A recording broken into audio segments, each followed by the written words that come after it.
वहां के सांसद, विधायक और वहां रहने वाले सारे डिपॉजिटर्स, हमारे सभी जमाकर्ता भाई और बहनों, आज देश के लिए, बैंकिंग सेक्टर के लिए और देश के करोड़ों बैंक अकाउंट होल्डर्स के लिए बहुत ही महत्वपूर्ण दिन है। दशकों से चली आ रही एक बड़ी समस्या का कैसे समाधान निकाला गया है, आज का दिन उसका साक्षी बना है। आज के आयोजन का जो नाम दिया गया है, उसमें डिपोजिटर्स फर्स्ट, जमाकर्ता सबसे पहले की भावना को सबसे पहले रखना और इसे और सटीक बना रहा है। बीते कुछ दिनों में 1 लाख से ज्यादा डिपॉजिटर्स को बरसों से फंसा हुआ उनका पैसा उनके खाते में जमा हो गया है और ये राशि करीब करीब 1300 करोड़ रुपए से भी ज्यादा है। अभी आज यहां इस कार्यक्रम में और इसके बाद भी 3 लाख और ऐसे डिपॉजिटर्स को बैंकों में फंसा उनका पैसा उनके खाते में जमा होने वाला है, पैसा उनको मिलने वाला है। ये अपने आप में छोटी बात नहीं है और मैं खास करके हमारे देश को, हमारे जो मीडिया के साथी हैं, आज मैं उनसे एक रिक्वेस्ट करना चाहता हूं। और मेरा अनुभव है, जब स्वच्छता अभियान चला रहा था, मैंने मीडिया के मित्रों को रिक्वेस्ट की, आज भी उसको वो बराबर मेरी मदद कर रहे हैं। आज मैं फिर से उनको एक रिक्वेस्ट कर रहा हूं। हम जानते हैं कोई बैंक डूब जाए तो कई दिनों तक खबरें फैली रहती है, टीवी पर, अखबारों में। स्वाभाविक भी है क्योंकि वो घटना ही ऐसी होती है,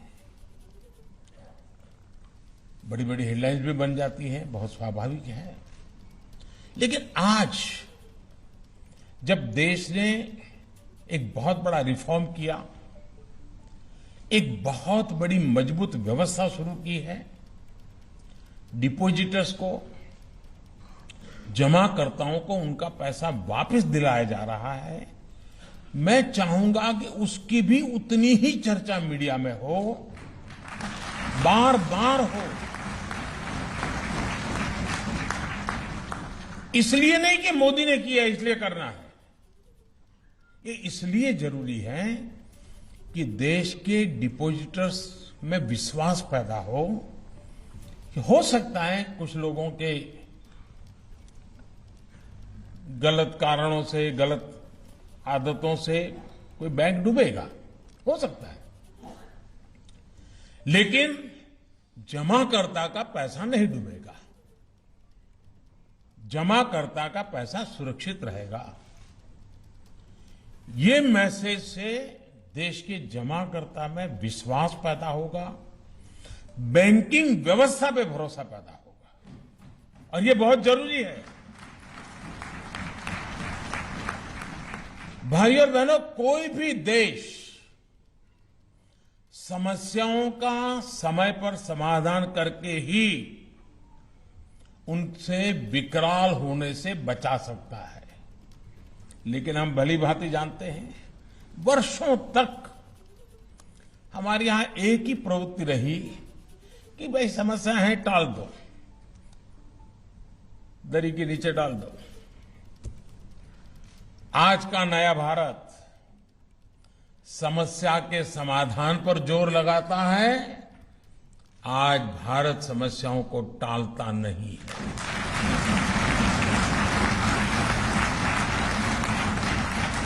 आप जरा याद करिए, एक समय था जब कोई बैंक संकट में आ जाता था तो डिपॉजिटर्स को, जमाकर्ताओं को अपना ही पैसा, ये पैसा उनका खुद का है, जमाकर्ता का पैसा है, उनका खुद का पैसा पाने में नाकों दम निकल जाता था। कितनी परेशानी उठानी पड़ती थी और चारों तरफ जैसे हाहाकार मच जाता था। और ये बहुत स्वाभाविक भी था। कोई भी व्यक्ति बहुत विश्वास के साथ बैंक में पैसा जमा कराता है, खासकर हमारे मध्यम वर्ग के परिवार, जो फिक्स सैलरी वाले लोग हैं, वो फिक्स इनकम वाले लोग हैं, उन लोगों के जीवन में तो बैंक ही उनका आसरा होती है। लेकिन कुछ लोगों की गलत नीतियों के कारण जब बैंक डूबता है तो सिर्फ इन परिवारों का सिर्फ पैसा नहीं फंसता था, एक तरह से उनकी पूरी जिंदगी ही फंस जाती थी। पूरा जीवन एक प्रकार अंधकार सा लगता था। अब क्या करेंगे? बेटे बेटी को कॉलेज की फीस भरनी है, कहां से भरेंगे? बेटी की शादी करनी है, कहां से पैसा लाएंगे? किसी बुजुर्ग का इलाज कराना है, कहां से पैसा लाएंगे? अभी बहन जी मुझे बता रही थी कि उनके परिवार में हार्ट का ऑपरेशन कराना था, कैसी दिक्कत आई और अब ये कैसा काम हो गया। इन सवालों का पहले कोई जवाब नहीं होता था। लोगों को बैंक से अपना ही पैसा ये प्राप्त करने में, निकलवाने में बरसों लग जाते थे। हमारे गरीब भाई बहनों ने, निम्न मध्यम वर्ग के लोगों ने, हमारे मध्यम वर्ग ने दशकों तक इस स्थिति को भोगा है, सहा है। विशेष रूप से कोऑपरेटिव बैंकों के मामले में समस्याएं और अधिक हो जाती थी। आज जो लोग अलग अलग शहरों से इस कार्यक्रम में जुड़े हैं, वो इस दर्द, इस तकलीफ को बहुत अच्छी तरह समझते हैं। इस स्थिति को बदलने के लिए ही हमारी सरकार ने बहुत संवेदनशीलता के साथ फैसले लिए, रिफॉर्म किया, कानून में बदलाव किया। आज का ये आयोजन उन फैसलों का ही परिणाम है। और मुझे बराबर याद है, मैं मुख्यमंत्री रहा हूं और कोई बैंक में तूफान खड़ा हो जाता था तो लोग हमारा ही गला पकड़ते थे। या तो निर्णय भारत सरकार को करना होता था या उस बैंक वालों को करना था, लेकिन पकड़ते थे मुख्यमंत्री को। हमारे पैसों का कुछ करो हमारा। मुझे काफी परेशानियां उस समय रहती थी और उनका दर्द भी बहुत स्वाभाविक था। और उस समय मैं भारत सरकार को बार बार रिक्वेस्ट करता था कि 1 लाख रुपया की राशि हमें 5 लाख बढ़ानी चाहिए ताकि अधिकतम परिवारों को हम सेटिस्फाई कर सकते हैं।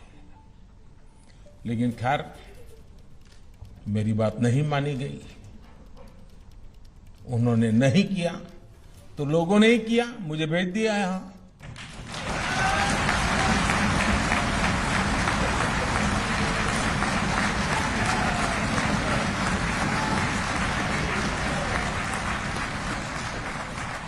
मैंने कर भी दिया।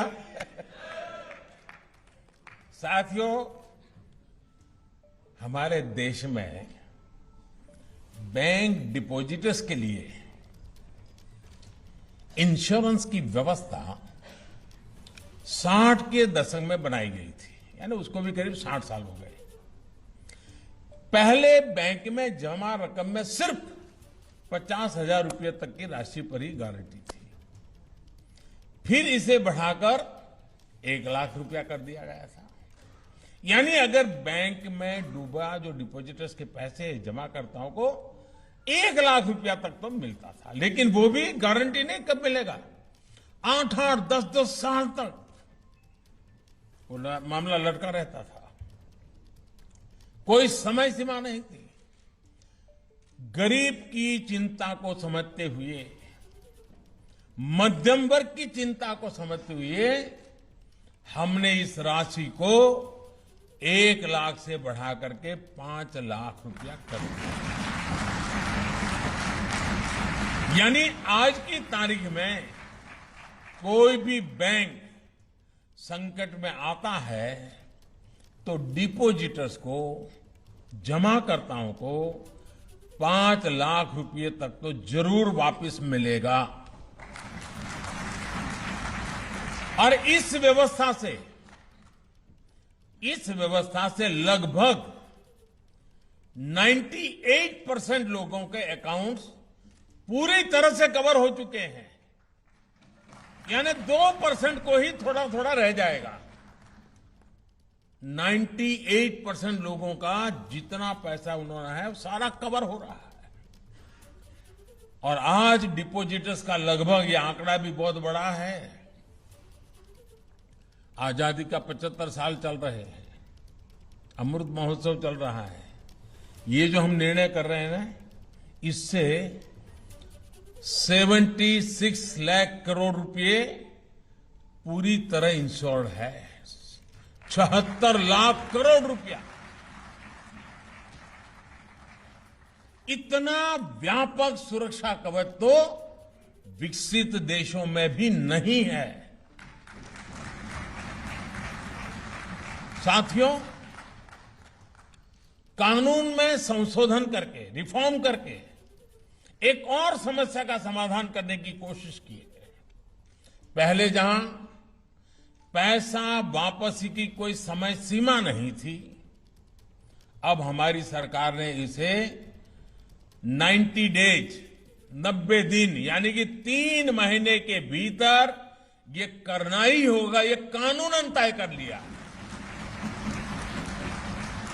यानी हमने ही सारे बंधन हम पर डाले हैं, क्योंकि इस देश के सामान्य मानव, इस देश के मध्यम वर्ग की, इस देश के गरीब की हमें चिंता है। इसका मतलब यह हुआ कि अगर बैंक वीक हो जाती है, बैंक अगर डूबने की स्थिति में भी है, तो 90 दिन के भीतर जमाकर्ता को उनका पैसा वापस मिल जाएगा।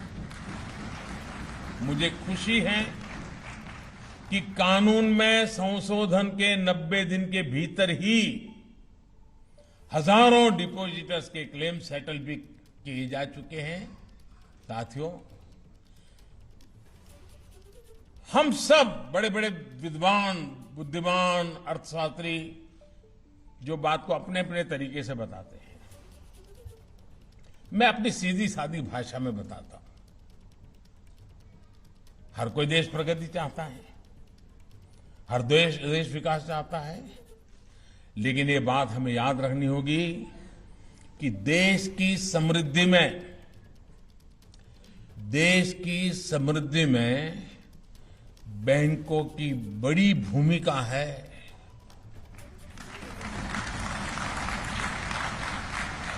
और बैंकों की समृद्धि के लिए डिपोजिटर्स का पैसा सुरक्षित होना वो भी उतना ही जरूरी है। हमें बैंक बचाने हैं तो डिपोजिटर्स को सुरक्षा देनी ही होगी, और हमने ये काम करके बैंकों को भी बचाया है, डिपोजिटर को भी बचाया है। हमारे बैंक जमाकर्ताओं के साथ साथ हमारी अर्थव्यवस्था के लिए भी भरोसे के प्रतीक है।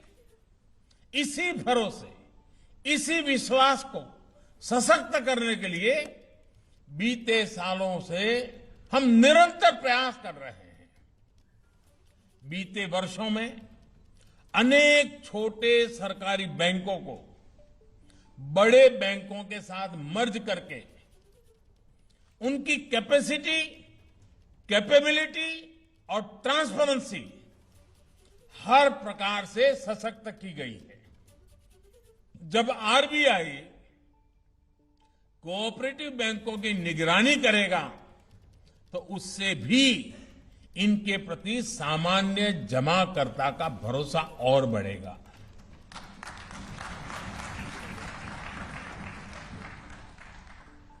हमने कोऑपरेटिव की एक नई व्यवस्था की है, नई मिनिस्ट्री बनाई है। इसके पीछे भी कोऑपरेटिव संस्थाओं को ताकतवर बनाने का इरादा है। कोऑपरेटिव मिनिस्ट्री के रूप में विशेष व्यवस्था बनने से भी कोऑपरेटिव बैंक अधिक सशक्त होने वाले हैं। साथियों, दशकों दशक तक देश में यह धारणा बन गई थी कि बैंक सिर्फ ज्यादा पैसे वालों के लिए होता है। ये अमीरों की ही का घराना है, ऐसा लगता था। जिसके पास अधिक पैसा है वही जमा करता है, जिसके पास बड़ा बिजनेस है उसी को जल्दी और ज्यादा लोन मिलता है। ये भी मान लिया गया था कि पेंशन और बीमा जैसी सुविधाएं भी उसी के लिए हैं जिसके पास पैसे हैं, धनी है। दुनिया के सबसे बड़े लोकतंत्र के लिए ये ठीक नहीं है। न ये व्यवस्था ठीक है, न ये सोच ठीक है। और इसको बदलने के लिए भी हम निरंतर प्रयास कर रहे हैं। आज किसान, छोटे दुकानदार, खेत मजदूर, कंस्ट्रक्शन और घरों में काम करने वाले श्रमिक साथियों को भी पेंशन की सुविधा से जोड़ा जा रहा है। आज देश के करोड़ों गरीबों को 2-2 लाख के दुर्घटना और जीवन बीमा के सुरक्षा कवच की सुविधा मिली है। पीएम जीवन ज्योति बीमा योजना और पीएम सुरक्षा बीमा योजना के तहत लगभग 37 करोड़ देशवासी इस सुरक्षा कवच के दायरे में आ चुके हैं। यानी एक प्रकार से अब जाकर देश के फाइनेंशियल सेक्टर का, देश के बैंकिंग सेक्टर का सही मायने में लोकतांत्रिकरण हुआ है। साथियों, हमारे यहां समस्या सिर्फ बैंक अकाउंट की ही नहीं थी, बल्कि दूर सुदूर तक गांवों में बैंकिंग सेवाएं पहुंचाने की भी थी। आज देश के करीब करीब हर गांव में 5 किलोमीटर के दायरे में बैंक ब्रांच या बैंकिंग कॉरेस्पॉन्डेंट की सुविधा पहुंच चुकी है।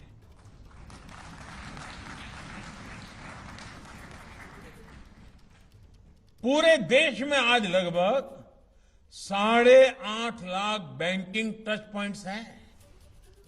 डिजिटल इंडिया के माध्यम से हमने देश में बैंकिंग और वित्तीय समावेश को नई बुलंदी दी है।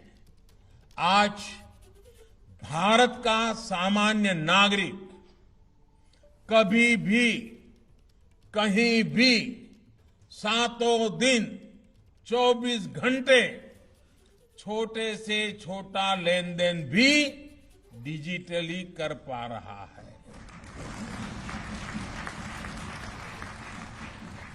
कुछ साल पहले तक इस बारे में सोचना तो दूर, भारत के सामर्थ्य पर अविश्वास करने वाले लोग इस बात का मजाक उड़ाया करते थे। साथियों, भारत के बैंकों का सामर्थ्य देश के नागरिकों का सामर्थ्य बढ़ाए, इस दिशा में हमारी सरकार लगातार काम कर रही है। क्या कभी किसी ने सोचा था कि रेहड़ी, ठेले, फेरी पटरी वालों को भी, स्ट्रीट वेंडर्स को भी बैंक से ऋण मिल सकता है, न उसने कभी सोचा, न हम भी सोच सकते हैं। लेकिन आज मुझे बड़े संतोष के साथ कहना है, आज ऐसे लोगों को स्वनिधि योजना से ऋण भी मिल रहा है और वो अपने व्यापार को भी बढ़ा रहे हैं। आज जब मुद्रा योजना देश के उन क्षेत्रों, उन परिवारों को भी स्वरोजगार से जोड़ रहे हैं जिन्होंने कभी इस बारे में सोचा तक नहीं था। आप सभी ये भी जानते हैं कि हमारे यहां छोटी जमीन वाले किसान, और हमारे देश में 85% किसान छोटे किसान हैं, बहुत छोटा सा जमीन का टुकड़ा है उनके पास। इतने बैंकों के होते हुए भी हमारा छोटा किसान बाजार से किसी तीसरे से महंगे ब्याज पर ऋण लेने के लिए मजबूर था। हमने ऐसे करोड़ों छोटे किसानों को भी किसान क्रेडिट कार्ड की सुविधा से जोड़ा और इसका दायरा पशुपालक और मछुआरों तक हमने बढ़ा दिया है। आज बैंकों से मिला लाखों करोड़ रुपए का आसान और सस्ता ऋण इन साथियों का जीवन आसान बना रहा है।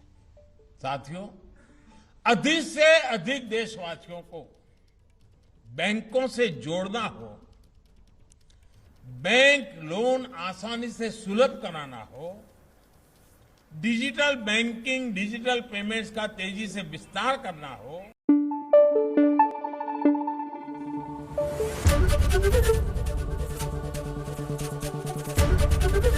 एबीपी न्यूज आपको रखे आगे।